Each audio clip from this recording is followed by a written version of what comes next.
Alrighty, guys. Yo, what up, YouTube?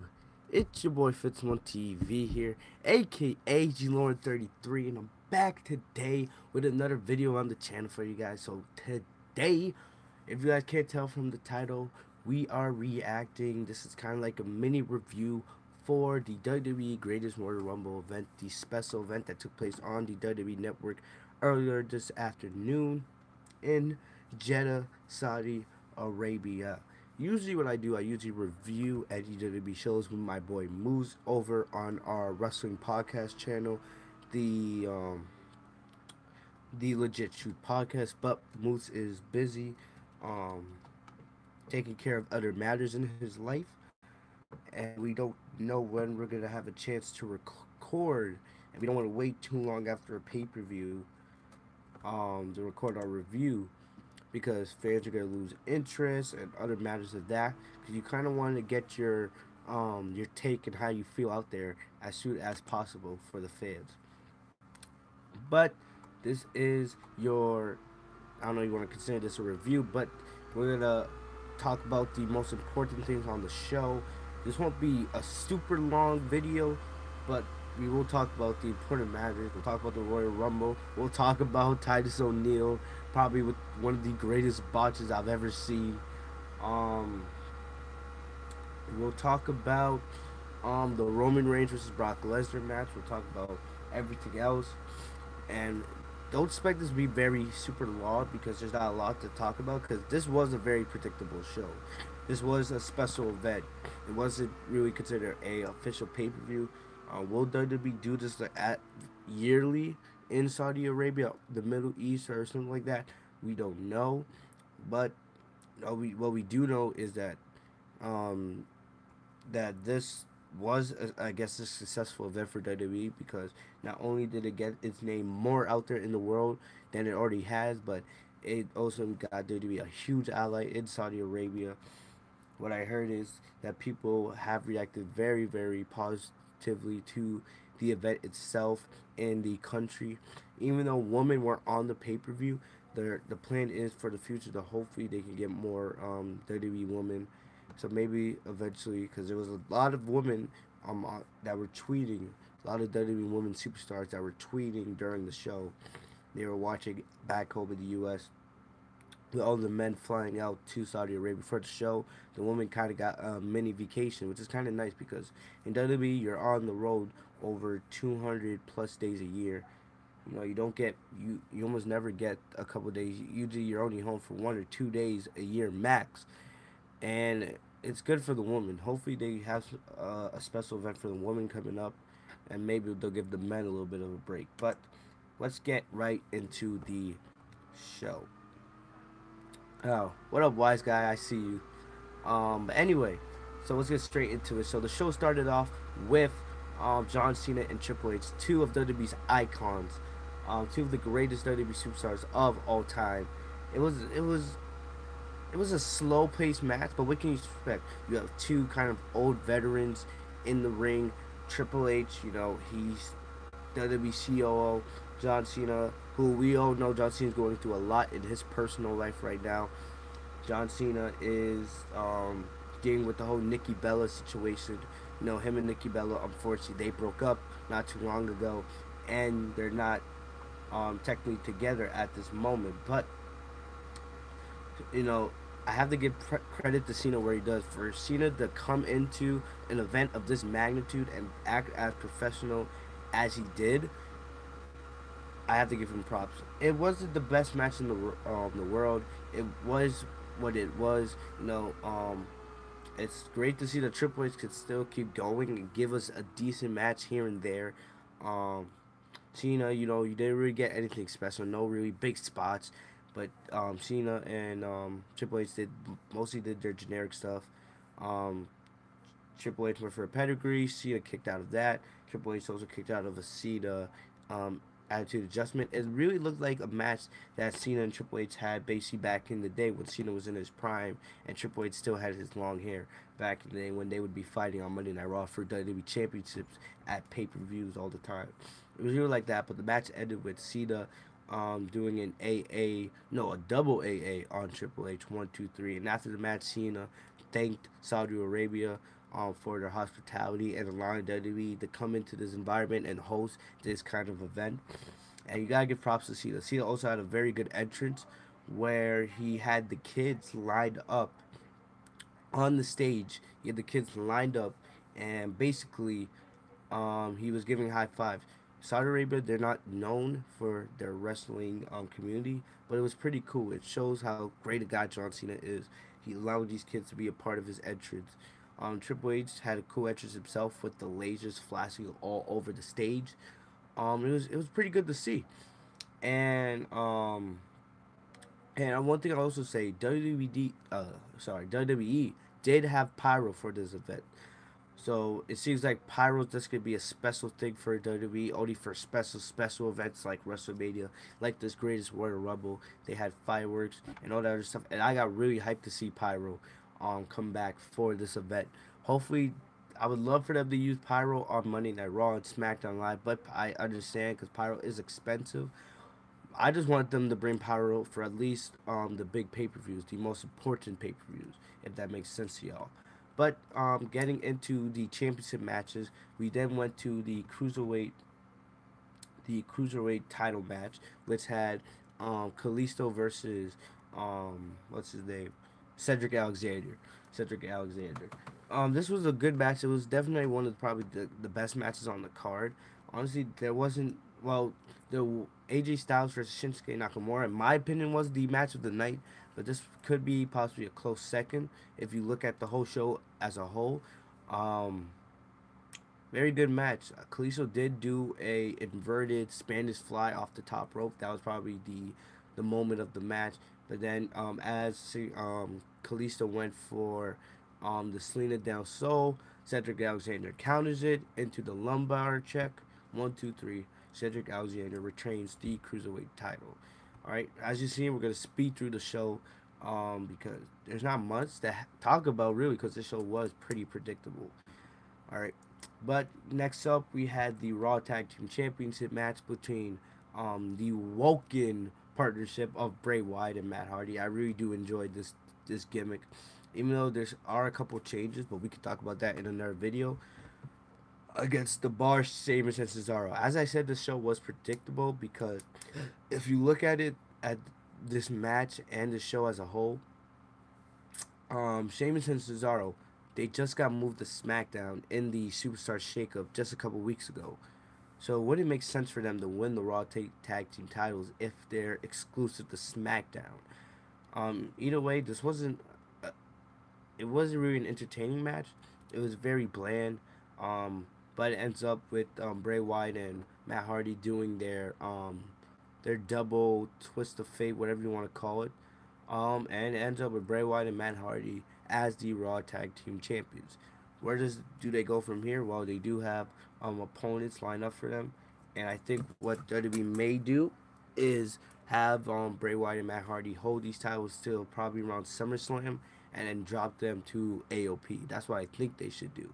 Will WWE do it? That remains to be seen. But they do have some opponents. They have the Fashion Police. They have AOP. They have the Revival. And there's the Ascension if WWE chooses to build them up. There's ways WWE can go with this storyline now that they are Raw Tag Team Champions. There are a bunch of feuds they could do, but will WWE build up the Raw Tag Team division and make us interested in it? Because SmackDown clearly has the better tag team division. SmackDown has the Usos, the New Day, Sheamus and Cesaro, Sanity's coming. They have the Bludgeon Brothers, and on and on and on.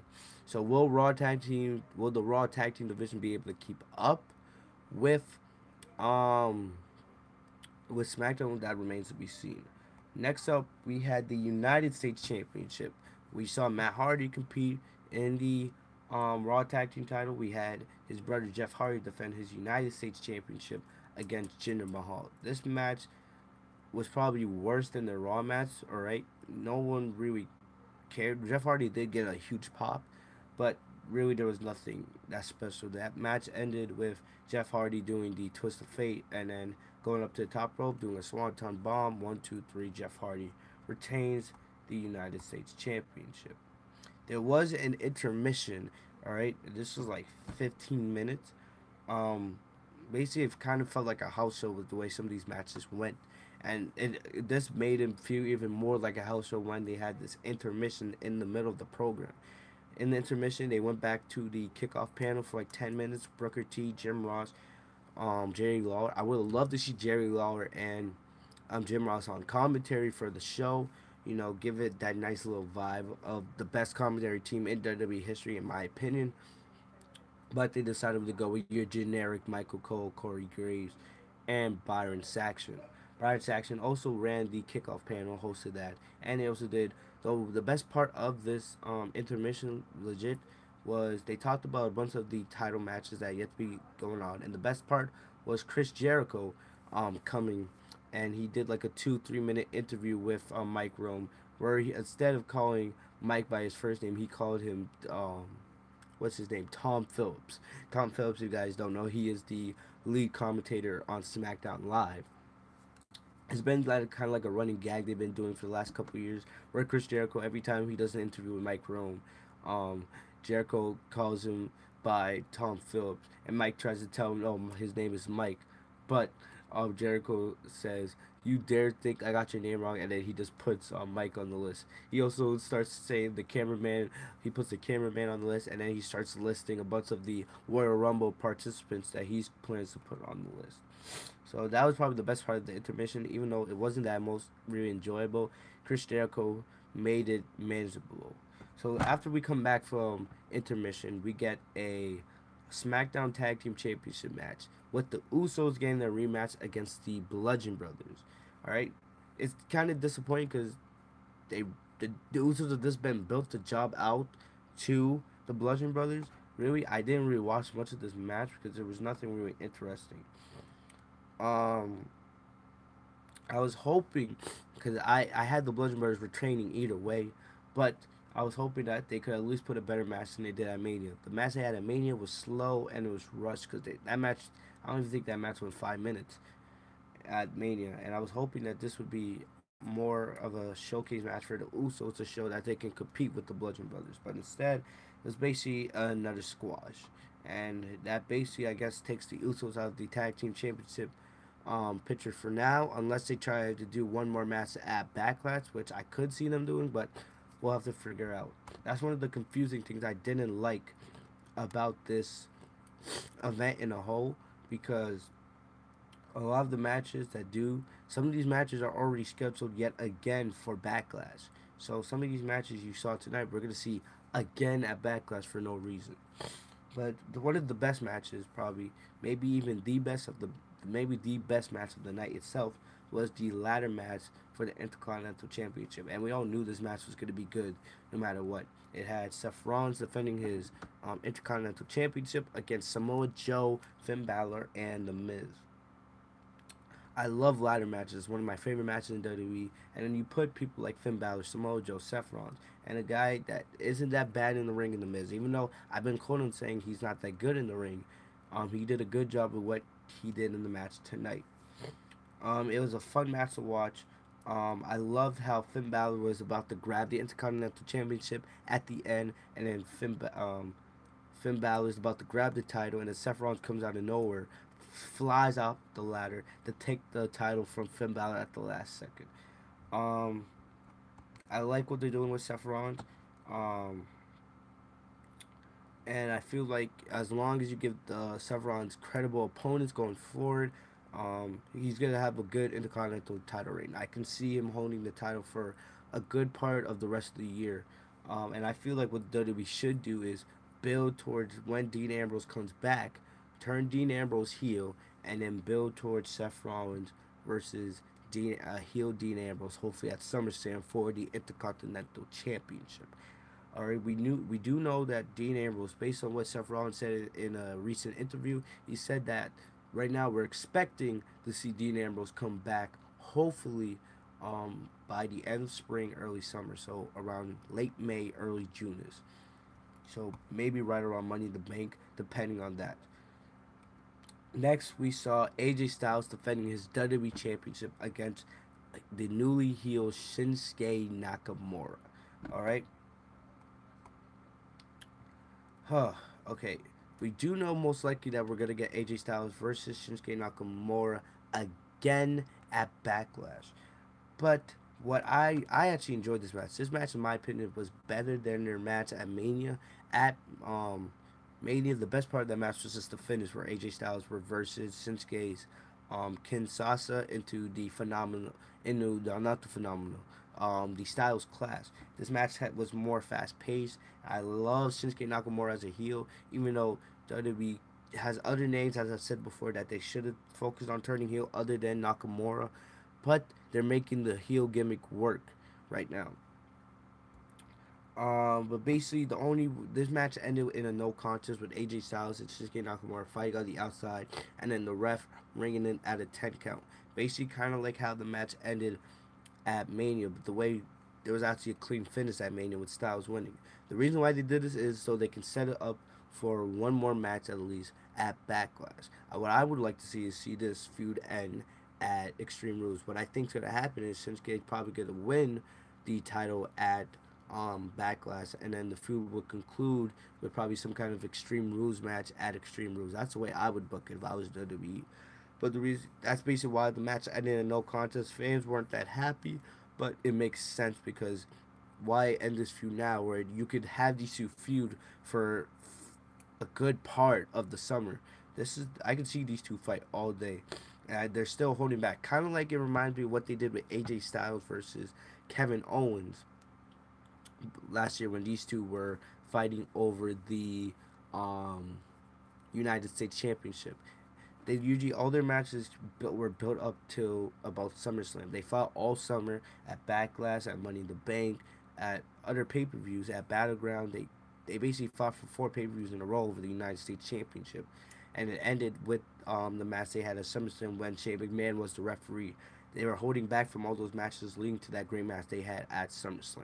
I feel like that's what they're gonna do here. They're just building them up for AJ and Shinsuke to have that 5-star classic that we know they can put on. Next up, we had Roman Reigns versus Brock Lesnar for the Universal title. The only difference was that this match was in a steel cage. It was legit almost the same exact garbage we saw at WrestleMania. F5, spears, Superman punches, suplexes. That's basically all we saw.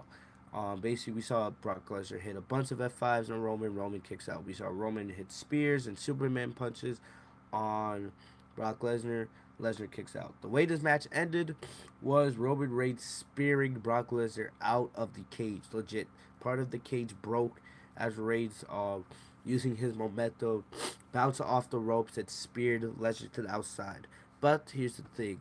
The rules of a steel cage match say that whoever touches the bottom of the cage first wins. Reigns didn't think. All right, and a lot of people saying this is controversial. Reigns got screwed. Reigns didn't get screwed. Reigns made the stupid ass mistake of going for a spear. He didn't think that, oh, if I spear Lesnar to the outside of the ring, Lesnar's clearly gonna touch the mat first, the concrete first, and he's gonna win the match. Instead, it was a deadly spear, but Lesnar did end up touching the mat first, leading that Lesnar wins the match and retains his Universal title. I'm seeing people on Twitter saying, "Oh, they should do a rematch. Roman Reigns deserves a rematch." Why the fuck does Roman Reigns deserve a rematch? He doesn't. He's a loser. All right. He lost. He's done. Done. Finished. We all thought Reigns was gonna win this match. And because it would be in a different country, they would give Roman Reigns the victory. Because in the U.S. WWE doesn't in the U.S. WWE fans just don't like Roman. But here in the international community, they don't really care that much. So Reigns would get a nice reaction as he won the title. I don't know. They changed plans, and this should be the end of their feud. No more title shots for Roman.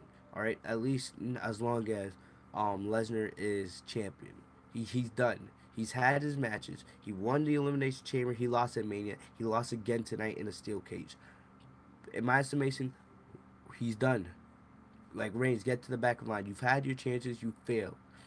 Time for WWE to find somebody else to build up. You have the real face of the company in Daniel Bryan on SmackDown, and you have AJ Styles. Honestly, I don't care on Raw if you want to build up Dean Ambrose when he comes back, or Seth Rollins, or Bobby Roode, or Braun Strowman, who I believe should be the guy to take that title off of Lesnar. What I think you should do, build towards SummerSlam, have Lesnar and Strowman give us the match that I know these two can actually put on. Because remember their match at No Mercy last year was absolutely trash. I know they can give a much better match than that. Strowman is way over now, especially with Strowman's victory in the Greatest Royal Rumble tonight. Build on the momentum, build Strowman for SummerSlam, have Strowman be the guy to take the title off of Lesnar. All right, Reigns get to the back of the line. I don't care. Put him in the mid card. Maybe have him turn. If you want to do something, turn Reigns heel and have him feud with Rollins for the IC title, and then do that for the summer, and then build towards. I don't know. Maybe you can do a Shield triple threat match for the um, IC title at SummerSlam. I would not be against that. A heel Reigns, maybe a heel Ambrose, and a face Rollins. I would love to see that on SummerSlam. But that's up to WWE. And WWE, they're probably not going to turn Reigns heel anytime soon. But getting it to the last thing before we get out of here, we have the 50-man greatest Royal Rumble. All right, one thing that you would notice if you go back and watch this match, nobody that had competed before this match showed up. It was a 50-man Royal Rumble. They brought a couple NXT superstars. We saw Roderick Strong. Um, we saw some other NXT superstars. We saw some 205 Live guys. We saw basically this was mostly a bunch of mid carders and a couple main eventers. Really, that's what all this was really from this um, Royal Rumble. Because anybody that competed before this, like John Cena, Triple H, Seth Rollins, Roman Reigns, Lesnar, Styles, Nakamura, Jeff Hardy, Bray Wyatt, Matt Hardy, Bludgeon Brothers, Uso, none of those people showed up in this match. These were all fresh competitors that hadn't competed in matches before that. So for the most part, we already saw the main eventers compete earlier in the night, and what they did is they just basically had a lot of mid carders. Daniel Bryan was the MVP of this match. Daniel Bryan came in at number 1, and he was the third to last man to get eliminated. He got eliminated by Big Cass, which makes sense because it builds on the Big Cass Daniel Bryan feud that they're doing over on SmackDown Live. My pick to win the match was Braun Strowman, and he won. The best moment of this match, there was two best moments of this match. We saw Rey Mysterio return. We saw Hornswoggle return, which I actually kind of enjoyed. We also saw some other people return. There was a rumor saying that Shawn Michaels is going to return, but he chose not to.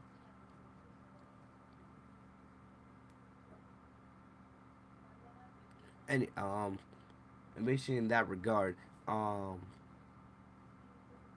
we saw those big return, but in terms of that, that was all. That was pretty much it for returns. But the two best matches was the Titus O'Neil botch. If you guys haven't seen it, check the Twitter, tech, Instagram. It's happened is Um, Titus O'Neil basically came down to the ring, and basically he tripped right at the end of the ramp, and it slid right into the bottom of the ring, basically, and it was hilarious. Everyone was laughing. The commentators, Michael Cole, were dying, and legit, it's trending on social media right now. Titus O'Neil posted on his Twitter and his Instagram earlier that kind of this was a practice spot. Was it? I don't know, but it was an amazing botch. Titus O'Neil MVP. Titus O'Neil gets the second MVP award alongside Daniel Bryan. The other best moment of this match was Strowman. When Strowman was on the outside of the ring, he wasn't eliminated because Strowman did he won, but Shane McMahon was getting ready to eliminate Kevin Owens. All right, which builds on the feud that Kevin Owens and Shane McMahon had all summer up to WrestleMania. That Strowman takes Shane McMahon with one hand and legit choke slams him or just flings him from the top rope through the announce table. Legit, Shane McMahon flew from the top rope through the announce table. Strowman only using one hand, and it was absolutely incredible. The end of the match, Big Cass and Strowman. Big Cass and Strowman were the last two. Strowman eliminates Big Cass, and Strowman gets a nice big trophy and a nice new belt. That belt that they gave the winner of the Greatest Royal Rumble, that belt looks better than the Universal Championship. I'll say that right now. But that's basically it. Nothing really big happened on this show. We only got one new champion, which was the Hardy Boy, well, Matt Hardy and Bray Wyatt claiming the vacant Raw tag team titles. But that was pretty much it for this Royal Rumble. Nothing else big happened. Um, but yeah, overall it wasn't a bad show. It was long. It was 5 hours. It was basically the length of a WrestleMania or a SummerSlam pay per view. It was pretty long, uh, but it was okay. It didn't really. It wasn't anything special. But I'm glad the people in Saudi Arabia enjoyed it. I enjoyed seeing the pyro return for one more time, and it is what it is. But that's about it. I hope you guys enjoyed this review. Tell me guys what you guys thought of the Greatest Royal Rumble. And now we're on the road to Backlash. All right. Make sure to subscribe to this channel. Make sure to subscribe if you're new. Enable notifications by clicking the bell next to my name, Fitzmonk TV. Subscribe to the Legit You podcast. That's where I do most of my wrestling podcasts with my boy Moose. I hope you guys enjoyed this video. I'll see you guys in the next one. Have a great day, guys. Peace.